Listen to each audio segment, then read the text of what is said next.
such disasters which are allowed as other ones, but also it relates to smaller rivers and whole catchments. The report I will present, it's not only my work, it's basically work of experts gathered from Baltic Sea Region countries. Some of them are with us today, like Ilona Biedrol, like Anna Uszakowa and Władimir Zujew. So there will be also a chance to chat about country reports in detail if you would like to. I will present rather why we engage with this analysis and how, what were the results. So yes, our research analysis it's called the greatest water management challenges in the Baltic Sea region. We focused on describing the status of natural retention. We checked how it works or it doesn't work in particular countries, how efficient water management plans are, and what actions are needed. And that was described by the experts working in science and also in NGO sector. Also, the significant point was the restoration of natural retention as a remedy for current water management problems. Because perhaps we know that not all countries are supportive in terms of nature-based solutions, for example. The aim of our research, of the analysis, was to support and also foster positive changes in integrated water management in the whole Baltic Sea region on the basis of the similarities or differences, if that was the case. And of course to remind about the importance of source-to-sea approach. Because when I'm talking about the rivers, it's not always obvious that the Baltic Sea is there and other ways around. So it needs to be always present in our mind. The analysis should be already on the link because it's very, very fresh. And it was shaped on the basis of few questions we set for each of country, like assessment of the current situation of the water management in the country, the assessment of country water resources, and attached to that the discussion of planning approaches in the sector, the direction of proposed changes in water management, and this point includes also the consideration of surface water restoration needs, which is critical now for all of us, and actually the efforts being made, because sometimes the large and even good work is on paper, but not in reality. I can say that we can experience that in Poland. And perhaps Ilona can add as well, as she is the author of our national program for surface water restoration, but not implemented enough. So that's the kind of situation. Also, we set the question on identification of key elements for achieving this desired change. Indicated the particular key issues element which needs to be pushed more. Also, we asked about the directional actions of the EU in the field of restoration of water ecosystems. I think we know about the nature restoration law and its challenges and problems which this law experienced, as well as on dam removal movement, which is more or less popular, depends on country, but it's still also a restoration element. And last point was focused on EU and non-EU countries within the Baltic Sea region and on transboundary issues, because in analysis both types of countries were checked. Yes, as you can see on the map, I marked there the countries which representatives prepared the analysis. So we have chapter on Sweden issues in water management, Denmark, Germany, Poland, Belarus, Ukraine, Russia and Estonia. This picture presents source to sea, as that's the example of one of Polish rivers flowing to the Baltic. I like to use it in the presentation when talking about this context, because it's like literally represents what we are talking. And when we are talking about this river source to sea approach, we always need to remember that the good ecological status in the Baltic is definitely and strongly dependent on gas of the rivers in the catchment. Sorry for the... and now I will just go briefly through the main findings. It will be rather general findings, not focused on the particular country, because that's quite a large report, so I couldn't pack here all of that. But the main findings are related to the pain of water management, to the pains of water management, but also to the needs in water management. For example, what was noticed and visible through our research within quite a large number of countries was the urgent and massive restoration of water ecosystem, focus on the ecosystem of natural processes, so not only on river, but also on these natural processes. Significant element which appeared during these checks was the need of massive and basically urgent cessation of drainage of such areas. One of the problems we experience with the restoration topic and also others is the land availability, because if you would like to restore more, the more land must be available for that, to protect these water bodies and to enhance the right actions.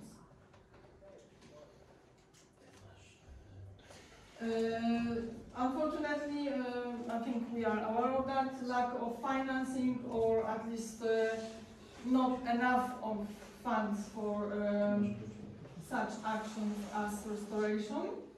We experience not only in Poland but also in other countries, and which includes also the underfunding of agencies responsible for that action.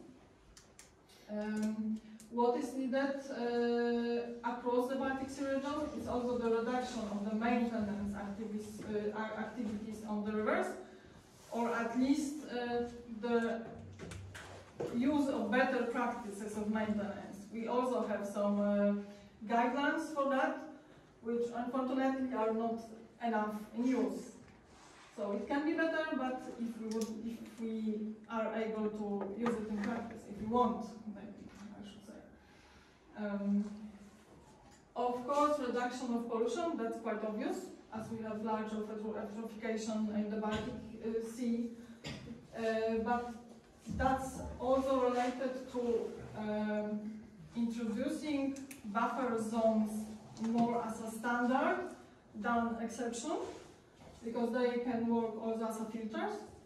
So they are useful in terms of reductions of pollution. In some cases, there was also a strong need for stronger and strengthen the control in water management.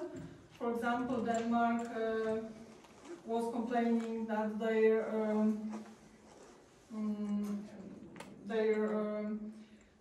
control in water management are not enough in case of pesticides pollution.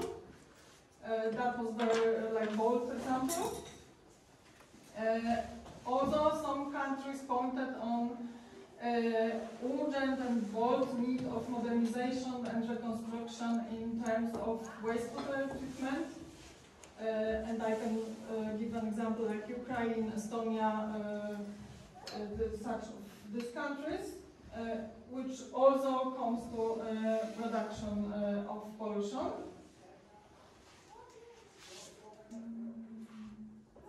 Yes, education of water administration. I think this is also a large topic. There are some countries where the new law entered, new obligations, so that would be a good moment to take it into the practice.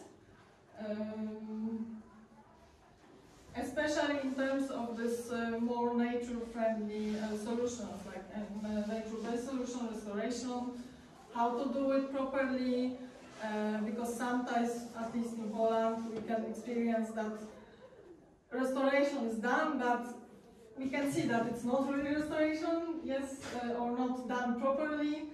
So it's very crucial to be aware not how to do only, but how to do properly. And yes, and there's good practices in water maintenance as well. I think in most cases, transboundary cooperation was highlighted as a very significant one. Estonia and Russia border were pointed here as example due to they experienced some difficulties with methodology. But they are still willing to cooperate to make it proper. But this, I'm not sure now because they don't cooperate now. But until the war started, there was a goal to cooperate on these methodologies to make the best of it. Yes, legal challenges. I think we can experience that across all countries. Even in Sweden, which is perceived as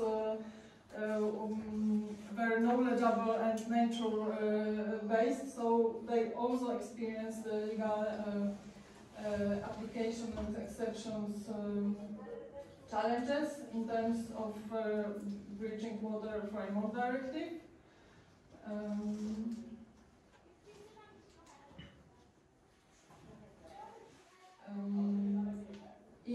Along with education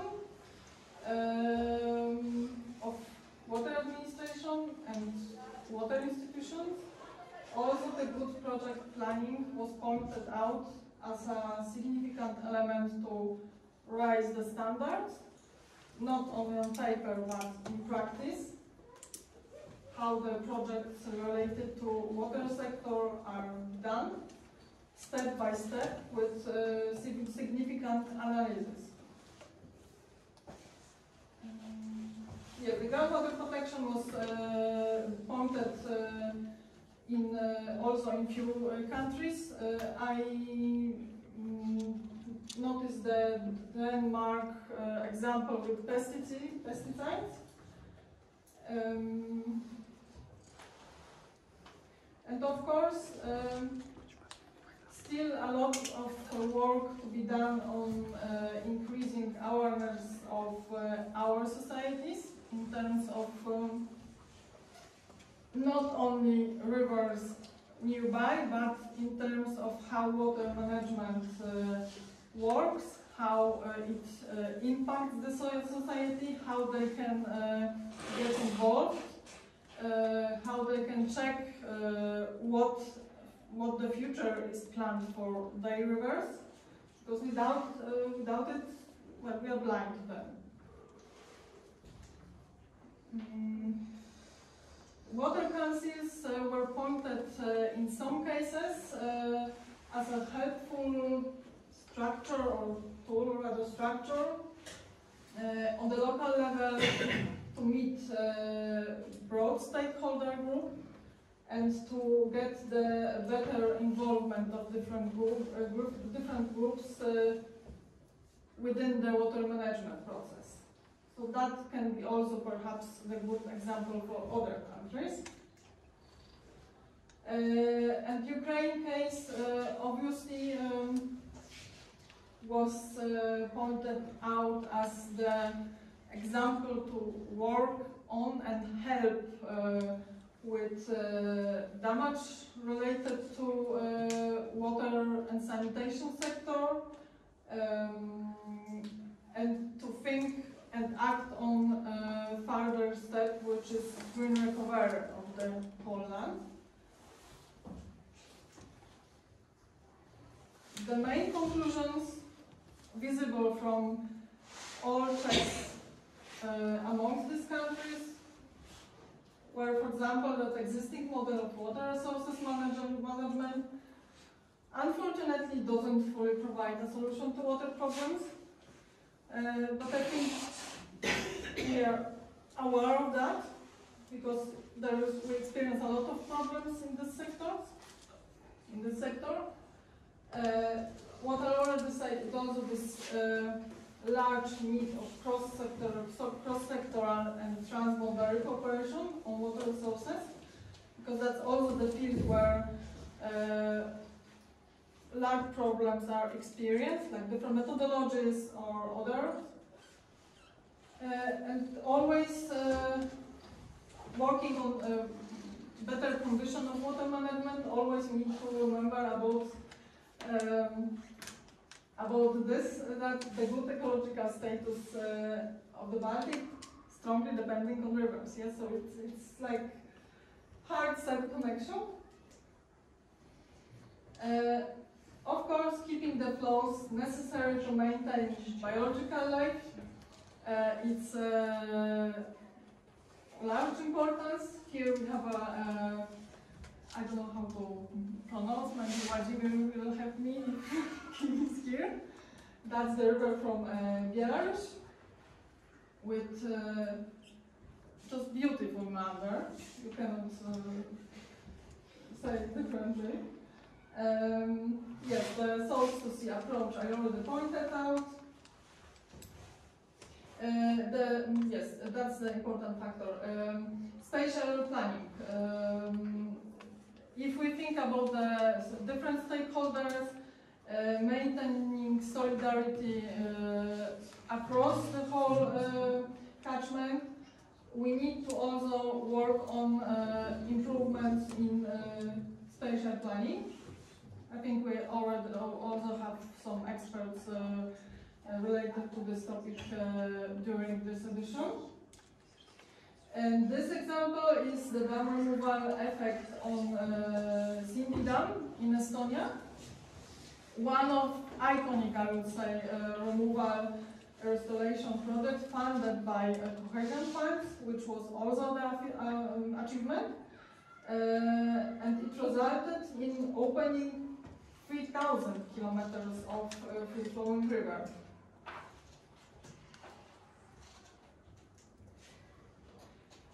Yes, and that's where I like to end my presentations, remaining always on this upstream-downstream solidarity. Perhaps because I come from the mountains, so I'm element of this thinking. It's not only about the section where I live, but we need to always think about other people who live along the river. We are not alone.